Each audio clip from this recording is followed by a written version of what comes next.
इस वीडियो के सेगमेंट में आपका स्वागत है। आज मैं बात करने वाला हूँ मतदान क्यों ज़रूरी है, मतदान क्यों करना चाहिए और जो है मतदान अधिकार है कैसे।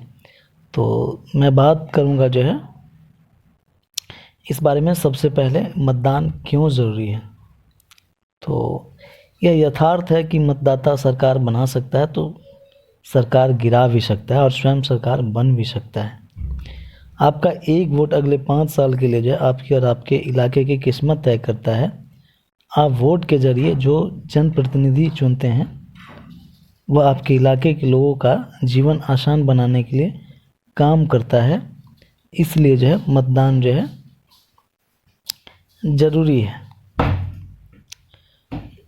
अब इस भी जो है मैं आगे बात करूँगा कि मतदान क्यों करना चाहिए। तो सबसे पहले मैं बताना चाहूँगा कि भारत एक लोकतांत्रिक देश है। इसका न्यून निष्पक्ष चुनाव पर आधारित है। हमारी संसद और विधानसभाएं जनता के द्वारा जनता के लिए और है जो है। मतदान एक संवैधानिक अधिकार है जिसका हमें विशेषाधिकार प्राप्त है। हम इसे मान लेते हैं, लेकिन संविधान ने हमें जो है चुनाव का अधिकार दिया है और यह जो है परिवर्तन करने का अधिकार है। इसलिए जो है मतदान जो है करना चाहिए। आगे मैं बात करूंगा कि मतदान अधिकार है कैसे। तो आइए जानते हैं इस बारे में। तो इसमें कोई दो राय नहीं है कि हम एक लोकतांत्रिक देश के स्वतंत्र नागरिक हैं। लोकतांत्रिक प्रणाली के तहत जितने अधिकार नागरिकों को मिलते हैं उनमें सबसे बड़ा अधिकार है वोट देने का अधिकार। इस अधिकार को पाकर हम मतदाता कहलाते हैं। वही मतदाता जिसके पास यह ताकत होता है कि वो सरकार बना सकता है तो सरकार गिरा भी सकता है और स्वयं सरकार बन भी सकता है। देश के सभी चुनावों को जो है निष्पक्ष और जो है पारदर्शिता के साथ जो है कराने के लिए जो है भारत में निर्वाचन आयोग का गठन हुआ। वही 2011 में भारत सरकार ने चुनावों में लोगों की भागीदारी बढ़ाने व जागरूकता लाने के उद्देश्य से भारत निर्वाचन आयोग के गठन दिवस को जो है राष्ट्रीय मतदाता दिवस घोषित करने का निर्णय लेते हुए इस दिवस को प्रतिवर्ष मनाने का ऐलान किया है।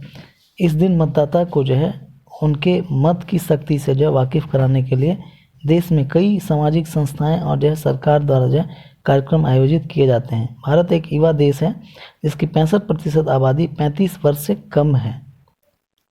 उस देश की युवाओं की जिम्मेदारी बनती है कि वो अशिक्षित लोगों को वोट का महत्व बताकर उनको वोट देने के लिए बाध्य करें। लेकिन यह विडंबना है कि हमारे देश में वोट देने के दिन लोगों को जरूरी काम याद आने लगते हैं। कई लोग तो वोट देने के दिन अवकाश का फ़ायदा उठा करके परिवार के साथ जो है पिकनिक मनाने चले जाते हैं। कुछ लोग ऐसे भी हैं जो घर पर होने के बावजूद भी अपना वोट देने के लिए जो है वोटिंग बूथ तक जाने में आलस करते हैं। इस तरह से अजागरूकता, उदासीनता और जो है आलसी मतदाताओं के भरोसे जो है हमारे देश की चुनाव में जो है कैसे सबकी भागीदारी सुनिश्चित हो सकेगी। साथ ही एक तबका ऐसा भी है जो प्रत्याशी के गुण न देख करके धर्म, मजहब व जाति देखकर अपना वोट को जो है प्रयोग करता है। यह कहते हुए बड़ी ग्लानि होती है कि वोट के दिन जो है लोग अपना जो है वोट संकीर्ण स्वार्थ के चक्कर में बेच देते हैं। यही सब कारण है कि हमारे देश के चुनाव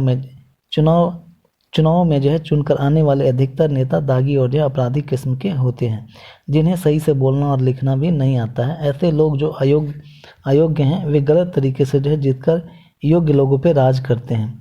यह हमारे लोकतंत्र की कमी है कि सही और योग्य को जो है व्यवस्था परिवर्तन करने का जज्बा रखते हैं और वे चुनाव लड़ते हैं, लेकिन मतदाताओं की ऐसी मिलीभगत के चलते वे हार जाते हैं। गौरतलब है कि हम जो है हर वह कार्य करने के पहले जो है जांच परख जो है वर्तमान और भविष्य का जो है फ़ायदा नुकसान देखते हैं, जबकि जो है इसके विपरीत अपना बहुमूल्य मत किसी को भी सोचे समझे बगैर जो है दे देते हैं। लिहाजा तब से लेकर के अब तक अच्छी व्यवस्था खड़ी नहीं कर पाए हैं, जबकि हम वोट का महत्व और अपने मतदाता होने के फ़र्ज को पूरी जिम्मेदारी के साथ जो है नहीं निभा पाते हैं। सवाल तो यह है कि क्या हमारे देश में राइट टू रिजेक्ट यानी नोटा के बटन के बाद जो है वोट देने का अधिकार अनिवार्य करना चाहिए। विश्व के कई देशों में जो है वोट देने का अधिकार अनिवार्य है। तो इस वीडियो में इतना ही। यदि वीडियो पसंद आई हो तो सपोर्ट करें। धन्यवाद।